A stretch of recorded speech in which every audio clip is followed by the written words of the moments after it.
Welcome to Catalyst. My name is Glenda.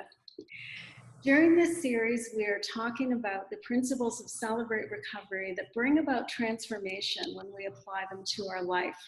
And we are at the halfway mark of this 8-week series. Just a reminder that these videos are pre-recorded, so if you have missed any, you can find them on our YouTube channel. Well, tonight, Jamie and Rich and Jen and I are going to be talking about Principle 4. Principle 4 says, openly examine and confess my faults to myself, to God, and to someone I trust. And the verse from the Bible that supports that principle is Matthew 5:8. Happy are the pure in heart. This principle is actually an action step. It involves doing a moral, honest inventory, which takes place during a Celebrate Recovery step study. We examine those things in our life, those events, those experiences from our past that are still unresolved, those things that are still negatively impacting us today in the present. Those people or events that have hurt us, or perhaps people that we've hurt, things that we regret, sinful behavior, things that we can't change, but with God's help, we can heal from, we can recover, and we can grow. Being involved with Celebrate Recovery has certainly helped me be much more intentional in this area. To no longer hide, no longer wear a mask. I've done more than one Celebrate Recovery inventory, but I've also learned from doing that to keep short accounts.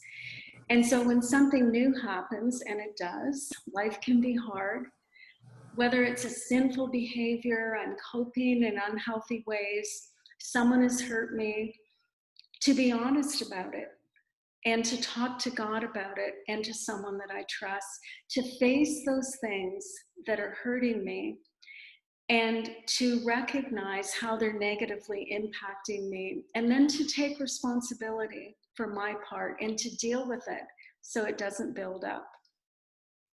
To openly examine and confess is not easy, but it's the only way to experience healing and freedom from our past. You know, it's one thing to be honest with ourselves and with God, to come out of denial, but this principle involves being honest with someone we trust. And at first, that can be hard and kind of scary, and yet it's God's plan. God says to confess our faults to one another and to pray for each other so that we can be healed. You know, Jamie, you wrote the blog this week in the e-news, and you talk about how scary it can kind of be doing an inventory. And I'm going to quote you here. You say, it can be scary unpacking our past because it can bring up overwhelming feelings that are really hard to deal with. So my question for you tonight is, how has being involved in Celebrate Recovery and having those people in your life that you trust, how has that helped you get past the fear of facing your past? So Jamie, I'm going to start with you.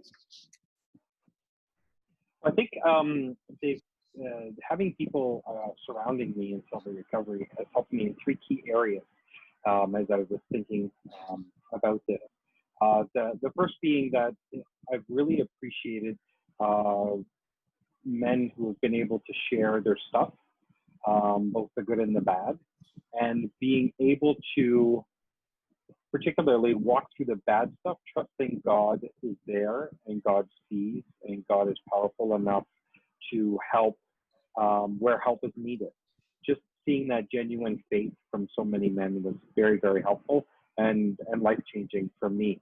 They were also there to correct me when I needed correcting, and guidance when I needed guidance in those areas where maybe I was stumbling a little bit, or I didn't see a pitfall that was about to show up, and even encourage me in areas where I was doing well that maybe I didn't notice. That was another key area that really helped me to be able to deal with the processing through step 4. And then the final area was being a safe place for me to share my stuff, to unpack what I learned when I completed the fourth step. Just knowing that, and in the beginning I didn't know because I didn't know all of the men in the group, but as I shared and as I unpacked my stuff, not necessarily all of step 4, but as I shared and unpacked, just the genuine response of love and kindness and acceptance was really impactful to me, and I really appreciated it. Thank you. You know, I think that it's pretty common that when people come to Celebrate Recovery, maybe they've had some bad experiences in sharing and being honest, and they've really been hurt. And so to step out again and to trust someone can be a bit scary. It takes a lot of courage. But that's the one thing I love about Celebrate Recovery, where we actually learn, you know, we have guidelines in place, and we actually learn to develop healthy relationships, have good boundaries and things like that. So we learn and we grow in that together. Thank you, Jamie. Jenn, what about you? How has being involved in Celebrate Recovery helped you? With me, one thing that the biggest probably thing that I've dealt with is the fact that I've been able to take off my masks and learn to be transparent with people. And that was a big step for me, because I came in with people pleasing, and it's kind of a default. I'll go back to that. Oh, I need to be this kind of person for somebody. And the one thing that I've noticed is with CR is it's a safe place that I don't have to put those masks on. And because I don't have to put those masks on, I've been able to really start to learn who I was. And because of learning who I was able to start to really make genuine connections with other people, because I no longer had to be who I thought everybody else wanted me to be. So in CR, I've been able to develop a really close-knit group of girls that I've hung around with and kind of leaned on. I call them my CR sisters, and it really has introduced me to what true friendship is, and what kind of friendship God has actually intended for us to have. And I actually would classify them my lifeline. They are people that if I'm in any kind of headspace that I need somebody to talk to, they're people that I can go to, I can trust them, and I know that they're going to give me that response that I need to hear. Sometimes it's not the response I want to hear, because sometimes it's truth and love, and it may be a tough thing to hear, but I need to take that as maybe that's God speaking, and maybe that's God saying through these people that I need to work on that area. So I need to take a real good hard look at what they do say.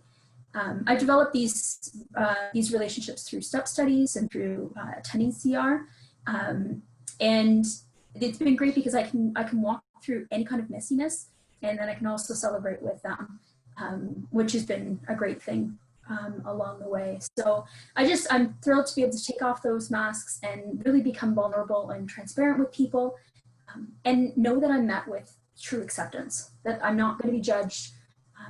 Even if I'm having a bad day, I'm going to have somebody that I can go to and I can really lean on, and I know that I'm not going to have any kind of harsh criticisms from them.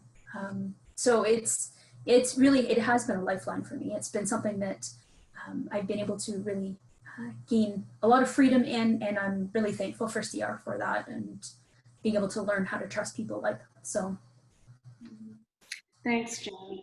You know, something that both you and Jamie talk about is having people in your life that care about you enough to correct or speak truth. And, you know, that is really important. And Jenn, you mentioned as well, you know, being a people pleaser and, you know, not being concerned about what people think. I think that's a big one. I can certainly identify with that. Gee, if I tell people, you know, what I've been through or what I'm struggling with, what are they going to think of me?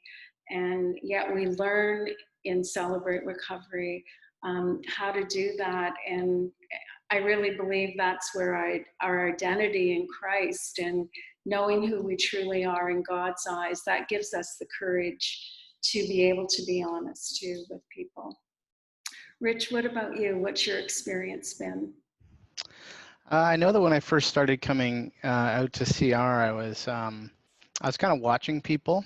You know, I'd heard people share some of their experiences in the small group, and as I got to know people outside of that, I found that I needed to kind of at first kind of go, okay, is this how this person really is?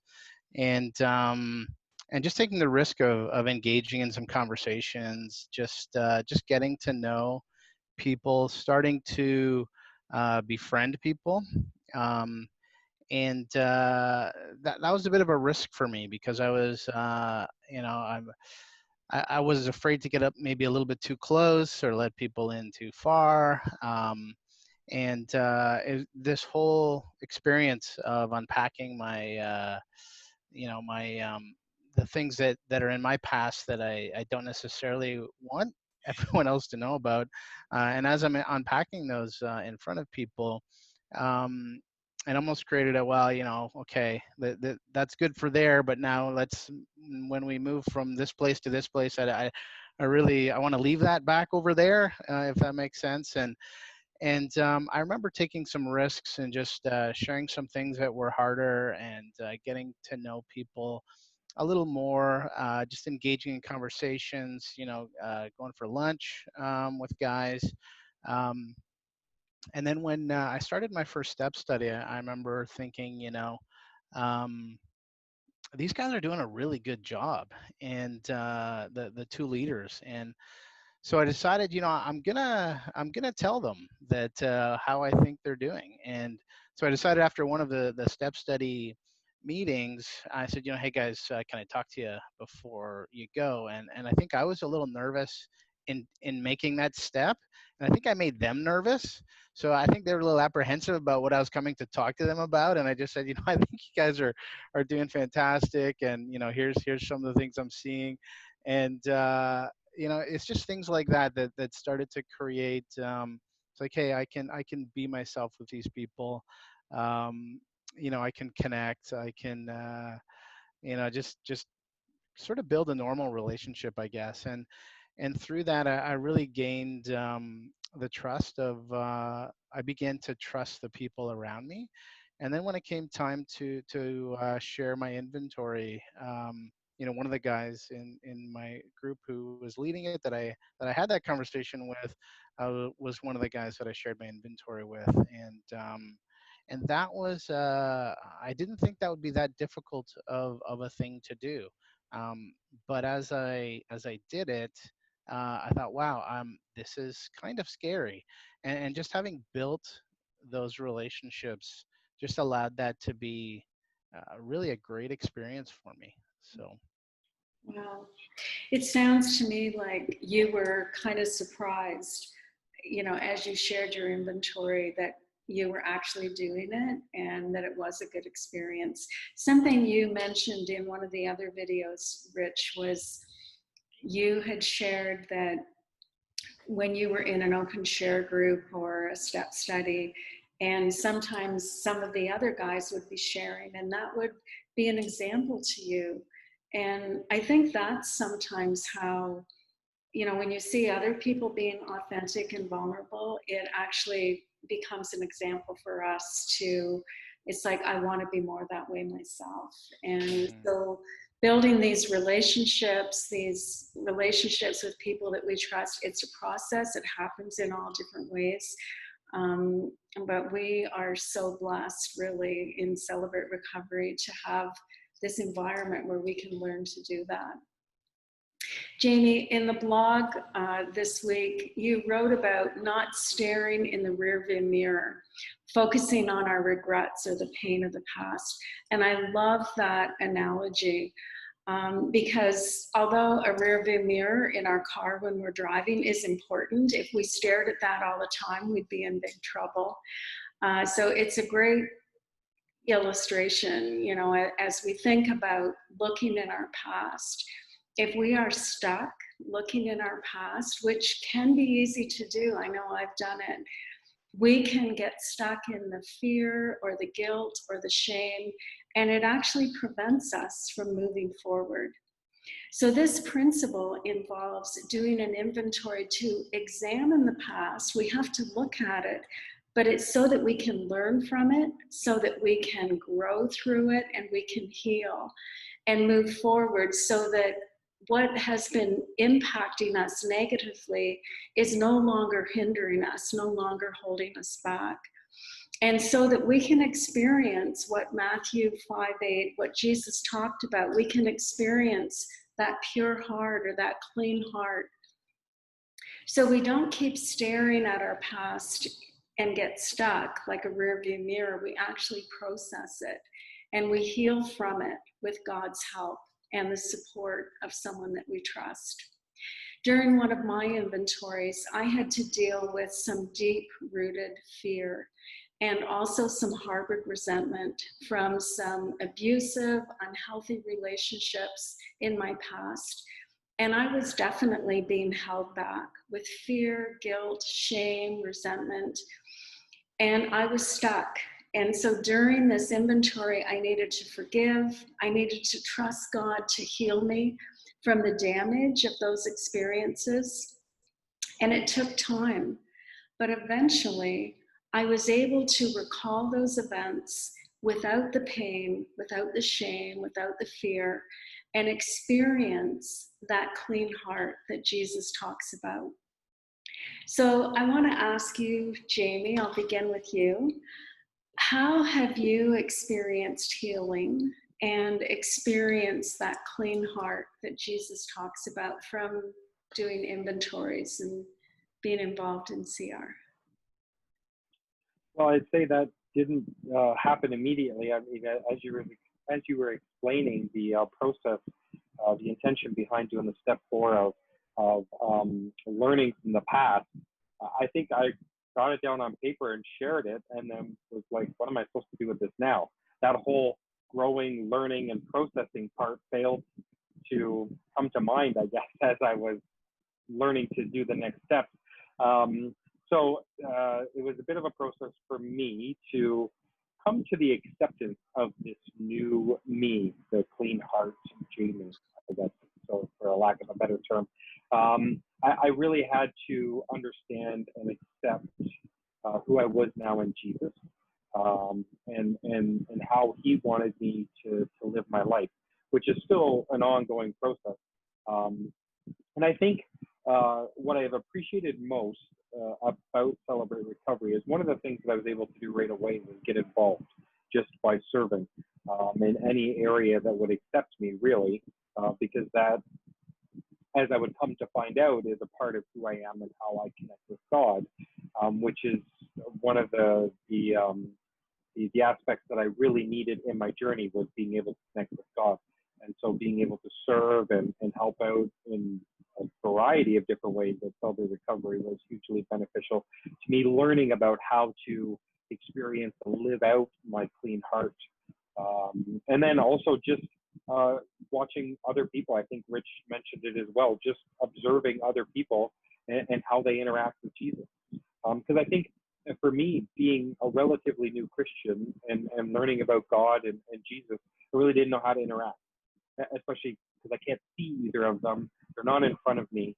And so really being able to kind of learn from other people how they interact, what they do, and just their journey with God, even though I know it's not mine, it was still beneficial to me to being able to learn how to get to a point where I could start to live out that clean heart. Because I think for me, it was a variety of processes and steps that I need to go through before I could really make that change. And now it's come to a point where I think I'm getting better at it, in that I'm now able to quickly identify areas where I slipped. You mentioned earlier, Glenda, where getting rid of all that backlog has helped me to be clearer about what's happening now in my life. So being able to deal with all of the past has given me the ability to live in the present. And doing so allows me to see when I'm starting to go the wrong way and quickly fix it. It used to be days, maybe weeks, before I would come to the realization that I need to fix what's going on. And now it's, minutes, maybe half an hour at the most. It generally doesn't stretch into a day anymore, and it hasn't in quite some time, which I'm thankful for. And so, yeah, for me, it's been a long process and a long journey to get to living out a clean heart and really understanding for me what that looks like. And again, it all started and rooted in who I am in Christ and just developing that. Amen. Thank you. You know, one thing that you said, Jamie, is before it might have taken you days, you know, struggling in a certain area, and now you can just get through it very quickly. That is something that we hear consistently in Celebrate Recovery, where someone will say, you know, if this had happened 5 years ago, this is how I would have reacted. And those are the evidence of a clean heart. Even your getting involved in serving, you know, that is the evidence of getting rid of some of that stuff that's now preventing, that now it's allowing you to move forward, not being hindered anymore. Can I just say one other thing? Yeah. The part of serving that was important to me is that I needed to be accountable. And serving made me accountable to something. Specifically on a Friday night, at the end of the week, I was generally struggling the most then, but knowing that I was on schedule to do something on Friday night brought me to Celebrate Recovery, whether or not I wanted to be there, which was hugely important to me in the beginning. Excellent, excellent. And I would say that that is part of your recovery. That's part of your healing. When you get involved in service and you recognize how important it is to be accountable. That's awesome. Jen, what about you? I would echo a lot of actually what Jamie said. I was actually kind of one of the, on the other end of it, I was eager to kind of dig in and dive into this scary thing called the inventory. It wasn't scary to me, although I had a lot of anxiety, if that makes sense. There was still that I needed to take away those masks, and I needed to be open and transparent with somebody and really allow them into all of the aspects of my life, knowing that that was where Jesus would be met, would meet those things, and I could give those things over to him. In CR, I've been through 3 inventories, and each has been very different experience. The first one was very much kind of going back and dealing with the past and anything that had happened prior. Now, that being said, it was one of those things that I was able to sit down and process through some things that I thought maybe I'd already processed.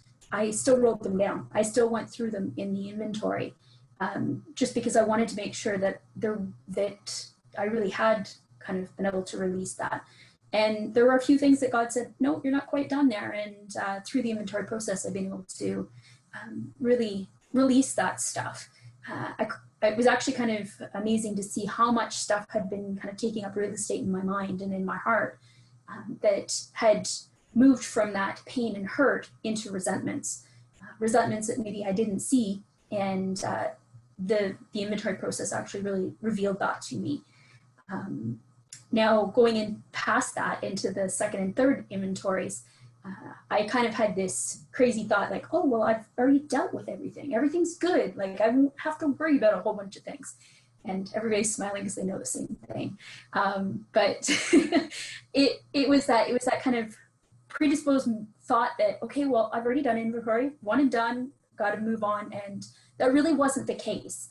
And God was able to take and refine things. Now, it wasn't necessarily the same stuff in each of the inventories, but I was able to kind of dig to deeper levels. So sometimes there was multiple levels with a situation, and each time God pulled it back another layer and brought me closer to that clean heart and in that situation. So I did find that I had some people that came up on multiple inventories, but the one thing that I actually saw as a success is it wasn't necessarily the same situation that was coming up.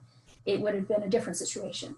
And so with doing the inventory, I've been able to look at these situations and deal with them more in the moment, which is more like a daily inventory or periodic inventories.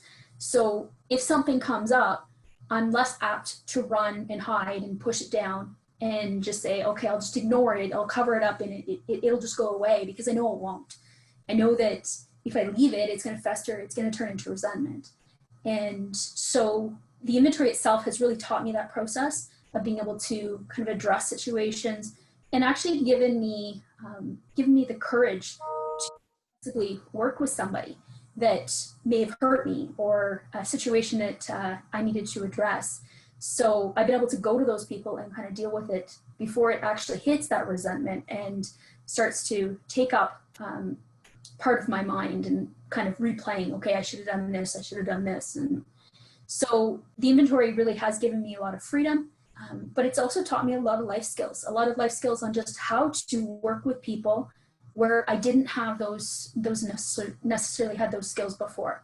It may have been a head knowledge that I needed to do this, but I wasn't necessarily doing it. So CR and just the structure of doing the inventory has allowed me to learn that, and it's been able to I've been able to apply it to pretty much not just within the CR relationships, but to family relationships and anything outside of CR too. So it has brought a lot of freedom. I know I don't have to carry around all those things and wait for the next inventory, because I can do that in the moment, and then inventory it when I do my next step study. I'm sure there'll be stuff on that one too.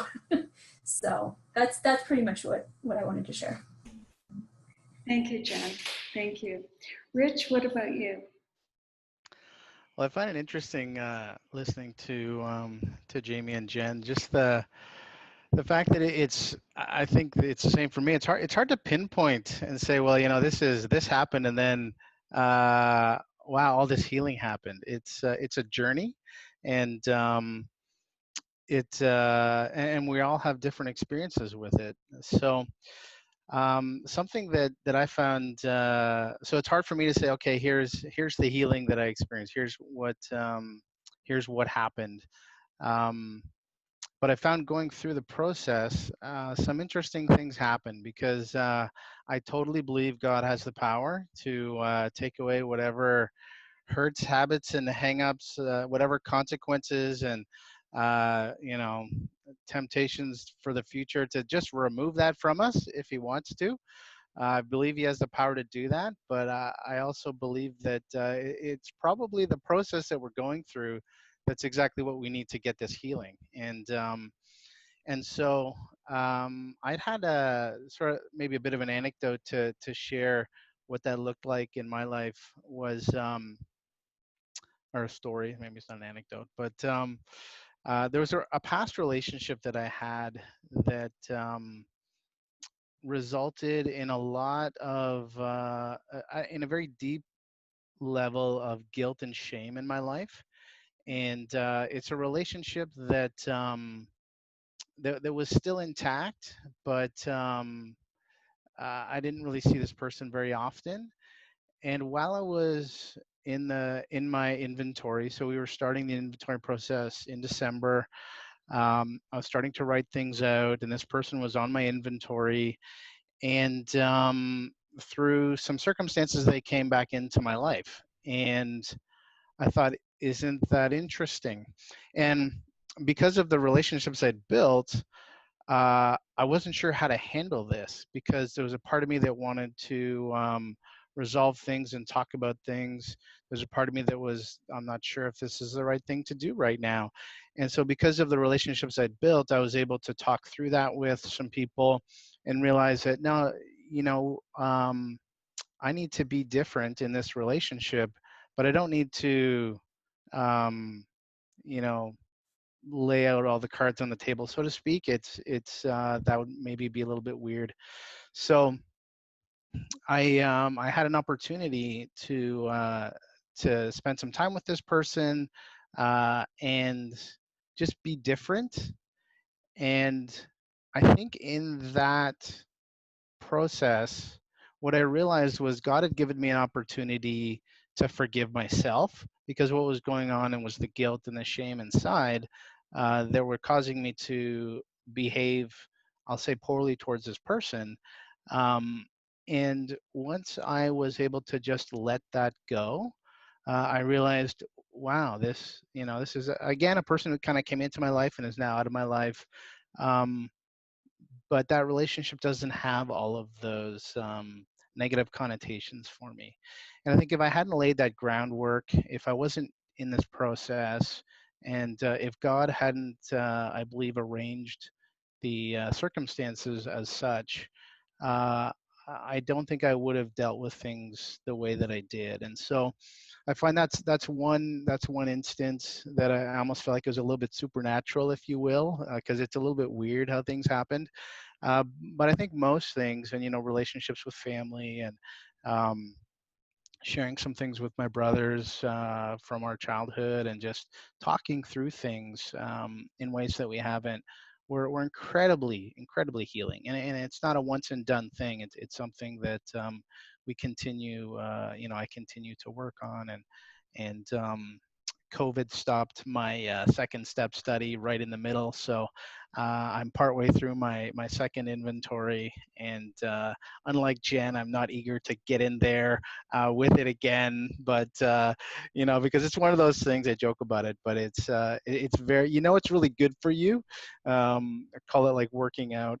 But that there's going to be some initial pain as you go through it, but you're going to be really happy with the results. So that's what I would say in terms of my healing journey so far. Okay, thank you. Thank all of you for sharing your experience with inventory. If you've been involved in Celebrate Recovery for a while, those of you watching, you may have done several inventories. Maybe some of you haven't done one at all yet. And the first time can feel a bit scary and overwhelming. We've all shared that tonight. But the more you go through the process, the less scary it is. Even like Rich said, he knows he's involved in, getting started on his second one, but he knows that the results are going to be good because we have all experienced that. I know for me that, much like Jen mentioned earlier, doing an inventory is now a tool for me. I've done several, and I find that when something comes up now unexpected, like someone hurts me, or I experience a very unpleasant experience, or I hurt someone else, or I'm not coping well, I quickly do an inventory in my mind. I don't necessarily sit down and write it all out, but it's like, okay, what was the event? What was the damage? How am I coping? What is my responsibility? And I can just quickly go through that process. So it becomes something that is now built into my lifestyle. And so that's something that inventory can do as you go through that process again. And I also, during that process, if needed, I'll talk to somebody that I trust. I'll be honest with myself, with God, and someone I trust, and pray about it so that those things no longer pile up. So we're getting ready to wrap up now, and I want to just invite my friends who've joined me here tonight. If you have any final words, any comments, just as we wrap up. Jamie, I'm going to start with you. I would say that I wish I was one of those people that would be able to see God working now, but I have been blessed looking back, seeing all of the progress that I've made, knowing that he has been working in my life. And I would say one of the things that I had to accept and realize early on is that it's written throughout Scripture that God meets us where we're at and brings us to where he wants us to be. And so just, I think, as a word of encouragement, especially as you're going into a step 4, to just find something that relates to God to hold on to get you through that process, because you'll get there for sure. It's just a matter of having that anchor. Thank you. Thank you. That's great. Jen. I would just say, for those that haven't either done an inventory and this sounds like a scary process, and I've got so much baggage, I don't know how to go through it all, just take it one day at a time. It doesn't have to be done all at once. There are people that it takes them quite a while to write their inventory and to really dig in. And God is going to reveal that stuff to you in the time that you can handle. So as I said, it's not a one and done. Rich also said that it could be a multiple level, and it really is a lifetime process. So don't feel like it's a rush to the finish line, that you have to get to the end and just be able to bear all and get rid of everything all at once, because it is a process. Trust the process, and just keep coming back. Work the program. Take those steps. Any step forward is a positive. So just take it as that for some people it's leaps, some people it's baby steps, and everybody has a different journey. So just trust that process, and find those trusted people, because they will be the people to lean on when you go through this. Thank you. Rich. I would echo pretty much everything that Jen and Jamie said. The only thing I would add, I would say, is if you're anything like me, you need to hear this. Be kind to yourself while you're going through this process. It's really tough, and it's okay. Whether it doesn't matter how it goes. What's important is really engaging in the process, and yeah. So. Thank you. And I just want to remind everyone tonight that no matter what your past involves, and we all have different stories, something that, Jenn said, focus on the things that God is wanting you to focus on right now. You don't have to do it all at once. And you can just maybe take a first step in a particular area. But no matter what painful events that you've experienced, although nothing can change our past, God can change you, and He can heal you, and He can help you to grow from your past and learn from it, and He can give you hope for your future. God doesn't want us to be hindered or held back by things that happened in our past, things we did, things other people did to us. He wants to heal us, and He wants to help us grow through them. And we are all experiencing that process in our life. Our past does not have to determine our future. You can have a clean heart, and you can experience transformation. It is possible with God. So I encourage you to pray and ask God to help you apply these principles to your life. And again, it's not a race. That word process, I think we've said that word every time on these videos. It's a process. So you stay in step with God. We don't compare ourselves with each other where other people are at on the journey. You stay in step with where God wants you to be. And also, if you don't have that person in your life right now that you can trust, and maybe the idea of being honest with someone is hard for you, I encourage you, pray about that too. Ask God to bring that person into your life that you can trust and have that kind of relationship with. So we're going to take a short break now before 7 o'clock, before our online open share groups start. And we'll talk further about Principle 4. I want to thank you all for joining us tonight, and we'll see you next week for another Catalyst conversation.